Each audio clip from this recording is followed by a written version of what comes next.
इंदिरा एकादशी व्रत कथा। इंदिरा एकादशी पितरों की मुक्ति और मोक्ष प्रदान करने वाली एकादशी मानी जाती है। इस एकादशी की कथा को श्रद्धा से सुनने और पालन करने से सभी दोष दूर होते हैं। युधिष्ठिर बोले, हे मधुसूदन, अश्विनी मास के कृष्ण पक्ष में किस नाम की एकादशी होती है, उसे कहें। श्री कृष्ण बोले, अश्विनी मास के कृष्ण पक्ष में इंदिरा नाम की एकादशी होती है। अधोलोक में गए हुए पितरों को गति प्रदान करने वाली, पापों का नाश करने वाली, मोक्ष को देने वाली कथा को कहता हूँ। सावधान होकर सुनो। पहले समय में माहिष्मतिपुरी में शत्रुओं को दंड देने वाले इंद्रसेन नाम के प्रसिद्ध राजा राज्य करते थे। यश से युक्त वह राजा धर्मपूर्वक प्रजा की रक्षा करते थे। पुत्र पौत्रों से युक्त धन्य धान्य से संपन्न वह माहिष्मति का स्वामी राजा विष्णु भक्तों में परायण था। युधिष्ठिर को देने वाले गोविंद के नाम का सदा जाप किया करता था। वह राजा अध्यात्म विद्या का चिंतन करता था। जब तप में अपना अधिक समय यापन करता था। एक दिन सुखपूर्वक सभा में बैठे हुए राजा के समीप नारद मुनि जी आए। मुनि के आने पर राजा ने सिंहासन से उतरकर हाथ जोड़कर अर्थ विधि से पूजन कर आसन पर बैठाया। सुख से बैठे हुए नारद मुनि उस राजा से बोले, हे राजेंद्र, तुम्हारे राज्य के सातों अंगों में कुशलता है। तुम्हारी मति धर्म में तो है। तुम भगवान विष्णु को भक्ति में संलग्न तो हो।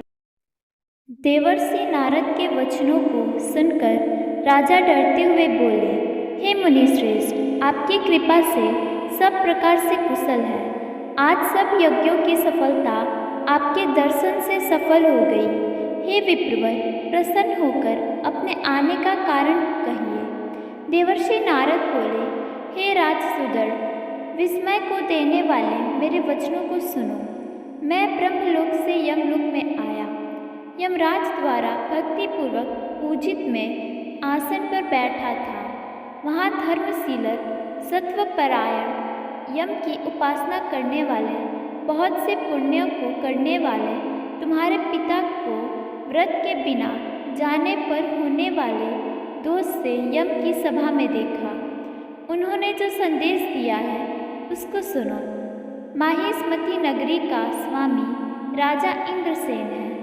हे भरत, पूर्व जन्म में हुए विघ्न के प्रमाण से मैं यमराज के समीप स्थित हूँ। हे पुत्र इंद्रा, नाम की एकादशी का सेवन करके और उसके पुण्य फल को मुझे प्रदान करते स्वर्ग में भेजो। हे राजन, तुम्हारे पिता द्वारा ऐसा संदेश दिया गया है जिस कारण से तुम्हारे समीप आया हूँ। हे राजन, पिता को सद्गति के लिए इंदिरा एकादशी का व्रत करो। राजा बोला, हे महर्षि, मुझे प्रसन्न होकर इंदिरा एकादशी के व्रत का विधान कहिए। वह व्रत किस प्रकार करनी चाहिए, किस मास और किस पक्ष में, किस तिथि से होगा।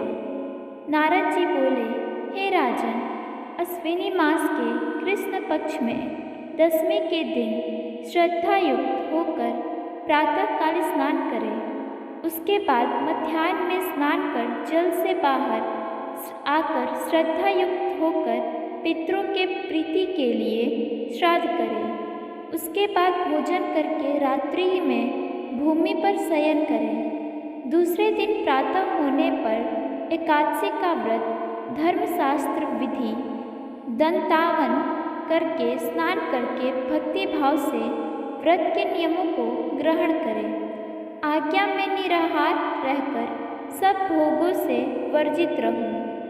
कल प्रातः भोजन करूँगा। हे पुंडरीकाक्ष, हे अच्युत, तुम मेरे रक्षक हो। इस प्रकार नियम करके मध्याह्न समय में शालिग्राम शिला के आगे विधि पूर्वक श्राद्ध करके यथाशक्ति ब्राह्मण को भोजन करवाकर दक्षिणा दें। श्राद्धीय पिंड को सूंघकर गौ को खिला दें। धूप दीप गंध पुष्पों से ऋषिकेश भगवान का पूजन करें। रात्रि में भगवान की प्रतिमा के समक्ष जागरण करें। उसके बाद एकादशी के दिन भक्तिपूर्वक श्री हरि का पूजन करें। ब्राह्मण को भोजन करवाकर परिवार सहित मौन रहकर भोजन करें। हे राजन, इस विधि से आलस्य रहित होकर व्रत करो, जिससे तुम्हारे पितृ प्रसन्न होकर स्वर्ग में जाएंगे। हे राजन, इस प्रकार महर्षि नारद उस राजा इंद्रसेन को उपदेश देकर चले गए और उस राजा ने मुनि के कहे हुए नियमों के अनुसार परिवार सहित व्रत किया। राजा के व्रत करने पर आकाश से फूलों की वर्षा हुई। उस राजा के पिता गरुड़ पर सवार होकर स्वर्गलोक में चले गए। राजा इंद्रसेन भी अंत तक राज्य को भोग कर पुत्र को राज्य प्रदान करके स्वर्गलोक में चले गए। हे राजन, इस इंदिरा एकादशी के व्रत के महात्म्य की मानो आपसे कहिए। इस व्रत को करने से मृत्यु सब पापों से छुटकारा पाकर विष्णु लोक में निश्चल तक निवास करता है। राधे राधे, धन्यवाद।